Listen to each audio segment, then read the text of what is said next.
Shalom, shalom, peuple de Dieu, que la paix et la grâce de notre Seigneur Jésus-Christ soient multipliées dans votre vie. Avec vous, l'évangéliste Harold, pour commenter la parole de Dieu. J'espère que vous allez très très bien par la grâce de Dieu et que cette nourriture spirituelle vous fera du bien dans le précieux nom de Jésus-Christ. Je vous salue, mes frères, je vous salue, mes sœurs, et j'espère que cette parole sera quand même une parole, une graine tombée dans la bonne terre, afin que votre vie spirituelle, afin que votre croissance spirituelle, afin que votre épanouissement spirituel soit quelque chose selon la volonté de Dieu, afin que vous puissiez vraiment grandir, afin que vous puissiez quand même comprendre la parole de Dieu. Et nous allons quand même faire ce voyage ensemble dans le psaume 11, le troisième verset. Le psalmiste dit: quand les fondements sont renversés, le juste, que ferait-il? C'est une question, c'est une interrogation qui a été posée, et cette interrogation s'adresse à vous, cette interrogation s'adresse à moi. Quand les fondements sont renversés, le juste, que ferait-il? Ce texte nous parle d'abord du fondement, le texte nous parle du renversement et le texte nous parle du juste.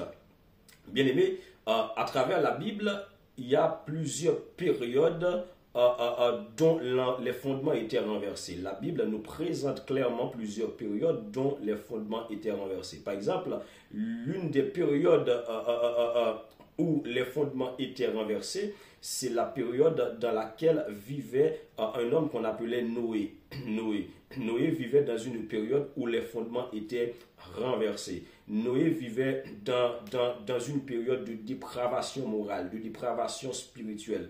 Noé vivait dans une période où le peuple vivait comme étant des prostituées spirituelles. Le peuple était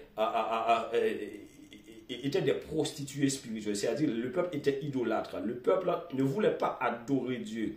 Les valeurs morales, les valeurs spirituelles, mais étaient tellement négligées au point que ça a attiré la colère de Dieu. Dieu du haut des cieux regardait l'homme, comment est-ce que l'homme fonctionnait, comment est-ce que l'homme agissait, et que l'Éternel ne voulait plus voir les actions de l'homme sur la terre parce que les fondements étaient renversés. Dans le psaume 11, l'auteur nous dit que quand ces fondements sont renversés, quand il n'y a plus de valeur morale, quand les institutions sont instables, quand il n'y a plus de repères spirituels, mais nous qui sommes des justes, qu'est-ce que nous devons faire en fait?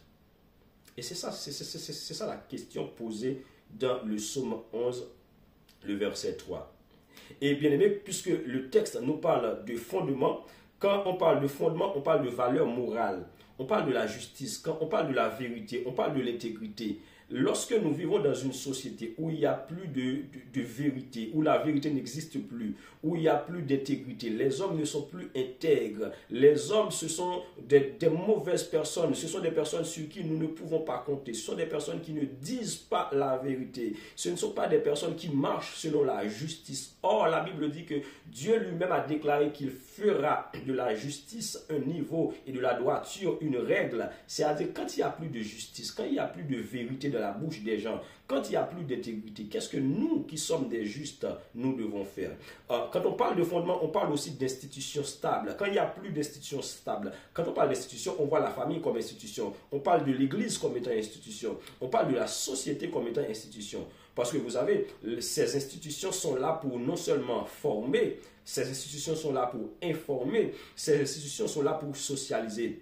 L'Église n'a pas seulement un rôle spirituel. L'Église n'est pas seulement là pour partager la parole de Dieu et dire que Jésus-Christ y reviendra. L'Église a pour obligation aussi de former des citoyens chrétiens. L'Église a pour responsabilité de socialiser les gens. L'Église a pour responsabilité de former, d'informer, afin que les gens puissent être transformés par le Saint-Esprit. Maintenant, quand ces institutions sont renversées, quand ces institutions sont instables, quand l'Église n'est pas sur la voie de Jésus-Christ, quand la famille n'est pas sur la voie de Jésus-Christ, quand les institutions sociales ne sont pas sur la voie droite, nous qui sommes des justes, qu'est-ce que nous devons faire, mes bien-aimés? Les fondements. Quand on parle de fondements, on voit aussi les repères spirituels. Et quand on parle de repères spirituels, on voit la foi, on voit l'obéissance, on voit la prière. Lorsque nous vivons dans une société où il n'y a plus de vie de prière, où les gens ne veulent plus prier, où il n'y a plus de foi, les gens sont des personnes qui ne croient pas en Dieu. Les gens sont désobéissants à la parole de Dieu. Il n'y a plus de repères spirituels. Nous qui sommes des justes, qu'est-ce que